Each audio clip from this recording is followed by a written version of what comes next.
Hello, and thanks for watching another episode of ARFCOM News, your twice-weekly dose of the finest 2A propaganda.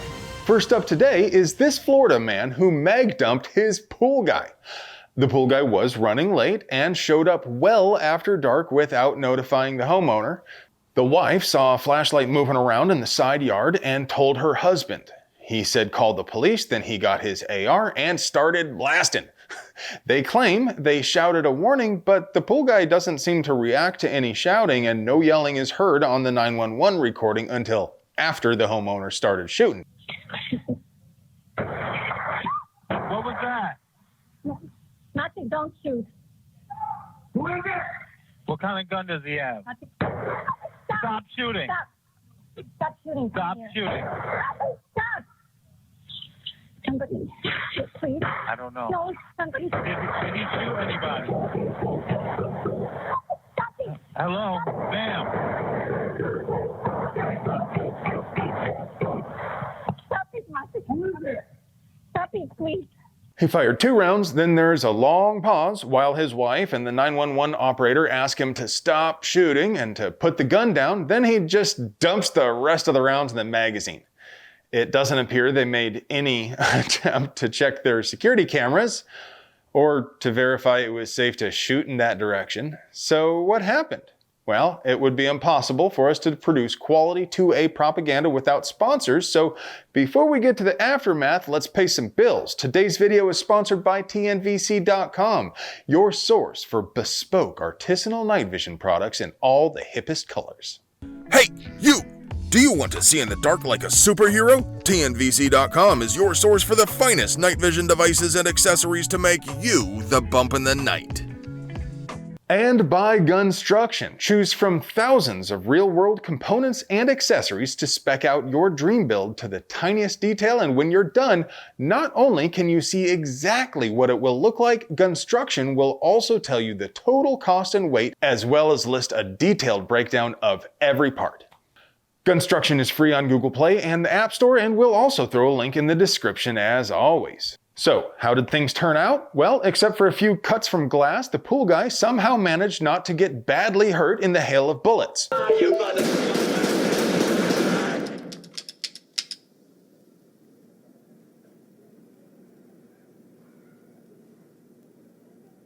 Well, technically, he only had to worry about a couple because he was long gone and out of there before the homeowner dumped the rest of the magazine.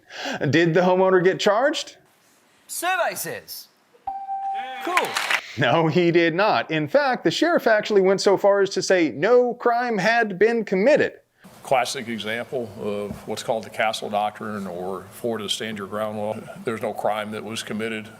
Which is honestly a lot farther than LE agencies are usually willing to go. And talking to our man Josh from Only Cops, it sounds like there were probably several crimes committed if anyone were willing to file a complaint. Laws about discharging firearms around occupied structures and within city limits, negligence and stuff like that varies from jurisdiction to jurisdiction. So maybe it's possible none of his bullets hit anyone's property or disturbed anyone's peace. But what do you think? Was any crime committed? Aside from the legality of this incident, I think we can all agree this was monumentally stupid, reckless, and irresponsible. It's frankly miraculous this moron didn't kill one of his neighbors. It turns out he was a retired lieutenant colonel in the U.S. Army, which might explain his use of suppressing fire.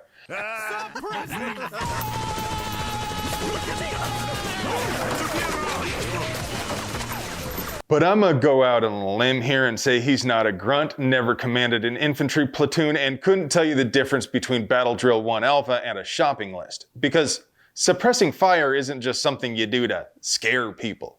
You do it to fix the enemy so your maneuver element can close with and destroy them. What do you think? Was this guy a badass defender or a blundering danger? What would you have done? Control freaks in the Commonwealth are pushing through an all-you-can-eat buffet of their wildest authoritarian wishes, and some of them could be coming to your state, so you need to pay attention here, even if you don't live in Massachusetts.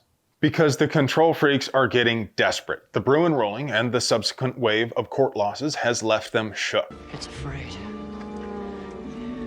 It's a fray! So they're going to throw everything they have at this one and rush it through the process. It has already cleared the House and Joint Rules Committees, where they suspended those rules about late filed bills so they can just push this one through. The idea here is just to cause as much hardship as they possibly can to prevent marginalized people from exercising their rights. They want to draw a bright line between the people and the ruling class, between people who are safe in their homes and those of us who are left to the whims of criminals. They know they're going to lose in court, but they hope some of these infringements will survive, and that's where they become a threat for those of us in other states. I don't want to spend all day digging in the muck of this 114-page bill. If there's ever going to be any progress... There is some lovely filth down here. But here's a brief list of some of the very worst parts of the bill. It redefines a large capacity magazine feeding device as anything that can hold more than 10 rounds or anything that can be readily converted. So no more using 10-round mags for one caliber as larger capacity mags for another caliber, and no more of those cool ban compliant magazines from companies like Mean Arms that are easy to... It makes it illegal to possess a standard AR magazine unless it was made before 1994. And if you have one of those pre-ban magazines, you cannot take it anywhere except your own home and the range. You can't transfer it to anyone but an heir, an out-of-state resident, or a licensed gun dealer. And all pre-ban mags will need to have a serial number. The bill requires all guns to be locked up when not in use. It requires you to serialize and register homemade guns. Adults under 21 can't have semi-auto rifles or shotguns. No one under the age of 15 will be allowed to touch a handgun or large capacity rifle or shotgun, nor will they be allowed to participate in the shooting sports because they can't be issued a permit. They narrowed their definition of salty boys, and of course they added a Flora's Law of a provision to ban guns from basically everywhere, including private businesses, unless the owners explicitly allow guns. You know who is exempt from pretty much all of this nonsense? That's right, the police who will be enforcing the laws. If you don't want to see this sort of thing coming to your state, I want you to stop what you're doing right now and call 617-722-2500. Tell House Speaker Ronnie Mariano to stop this bill. Tell him it is grossly unconstitutional and is doomed to fail in the courts. Tell him you will campaign for his opposition in the next primary if he doesn't stop the bill. Or, sit around feeling smug about how much better your state is and wait for this garbage to show up on your doorstep. This one's out of control. Poop again. And now, for your moment of zen. It's right here what I call redneck sausage, man. What we did here with Trina with my man, we stuck potato on you, man. Quiet, nice and quiet.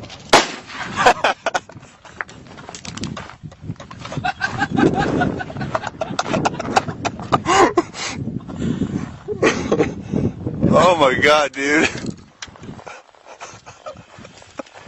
Hey friends, do you like pews and other pew-related things? Would you like to help us keep delivering you pure, uncut American pew propaganda at the low, low price of free pity? We literally couldn't pay the bills without our sponsors, so do us a solid and get yourself something nice from TNVC.com. You deserve it.